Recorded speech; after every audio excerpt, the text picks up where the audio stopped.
Outlet पर होगा आपके सारे फिजिक्स के इंस्टीट्यूट मैथ्स का सफाया। बस अपने फोन से क्वेश्चन की फोटो खींचो, क्रॉप करो और तुरंत वीडियो सोल्यूशन पाओ। डाउनलोड कीजिए डाउटनेट ऐप अभी या फिर व्हाट्सएप कीजिए अपने डाउट्स 8 400 400 400 पर।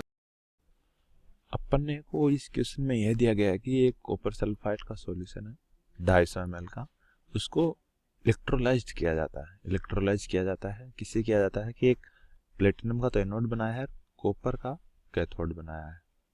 यह बता दिया कि एक सॉल्यूशन है, उसमें प्लेटिनम का एनोड है, कॉपर का कैथोड है, और उसको इलेक्ट्रोलाइज किया जाता है। कैसे किया जाता है? 2 मिली एम्पियर करंट फ्लो की जाती है 16 मिनट तक। और ये पाया जाता है कि जो इलेक्ट्रोलाइज के बाद ऑब्जर्प्शन रेट होती है ना, इलेक्ट्रोलाइज के बाद ऑब्जर्प्शन रेट 50% रह जाती है ओरिजिनल वैल्यू की।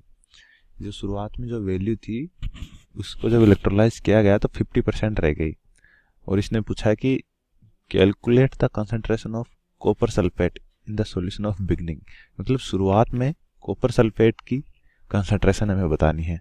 तो सबसे पहले अपने को क्या करना होगा, उसका मास निकालना होगा, W वेट निकालना होगा।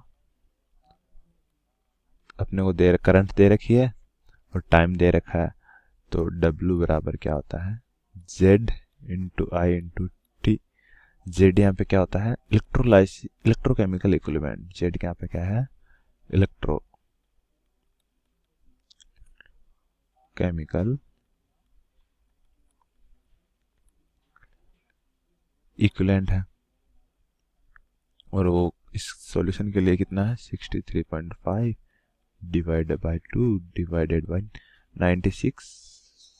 ये फेराडे कांस्टेंट कॉपर के लिए होता है ये।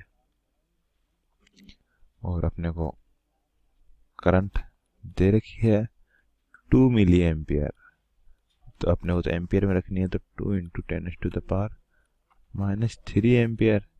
और टाइम दे रखा है 16 मिनट।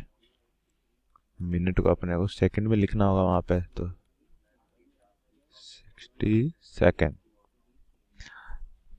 अपने वेट निकाला, वेट अब आ जाएगा, सब कुछ की सभी की वैल्यू रख दी। 63.5 divide by 2 into 96,500 into 2 into 16 into 60 into, यह वेट आ जाएगा। जब अपन इसको सोल्व, ये अपना वेट आ गया। और ये बोला कि यह वेट ऑब्जर्प्शन रेट का 50%। तो हमने देखा कि यह वेट आ गया जब इलेक्ट्रोलाइज 50% था। 50% था तभी तो 2 का डिवाइड किया था। अब अपन मान रहे हैं कि 100% इलेक्ट्रोलाइज्ड हो गया, इलेक्ट्रोलाइज हुआ, तो वेट क्या आ जाएगा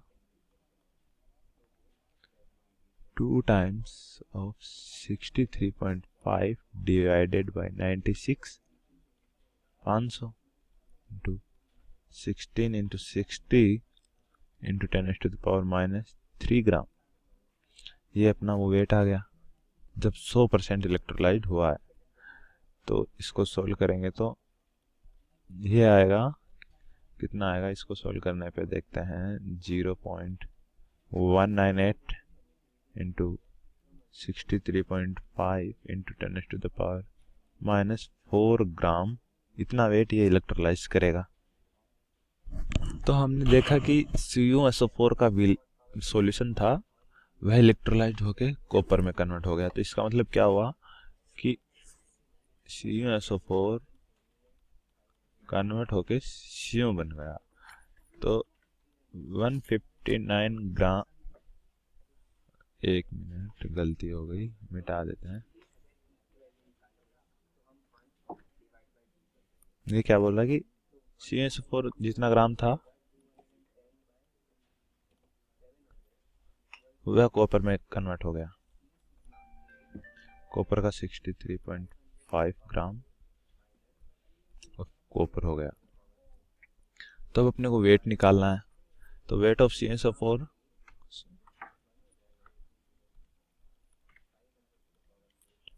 और CuSO4 इन 250 ml सॉल्यूशन में कैसे निकलेगा ये 159 0.5 divided by 63.5 into 63.5 into 0.188 into 10⁻⁻⁴ ग्राम, ये उसका वेट आ गया। तो ये इस वेट इसको सोल्व करेंगे तो अपने यहाँ पे ये वेट आ गया CuSO4 का 250 ml में। तो मोल कितना हो जाएगा CuSO4 का इन 250 ml, कितना आएगा 250 ml में कितने मोल हो जाएंगे 0.198 इंटू 10⁻⁻⁴ मोल आ गया। तब मोल से तो अपने को कंसंट्रेशन निकालना वेरी इजी है। तो कंसंट्रेशन ऑफ CuSO4 क्या आ जाएगा CuSO4 क्या हो जाएगा 0.198 इंटू 10⁻⁻⁴ इंटू कितना ml था 250 ml था। तो ये इसकी कंसंट्रेशन आ गई। तो कंसंट्रेशन क्या आई 0.792 इंटू 10⁻⁻⁴। ये है अपने कंसंट्रेशन आ गई। फाइनल आंसर यही है। कंसंट्रेशन पूछा था, कंसंट्रेशन निकाल दी।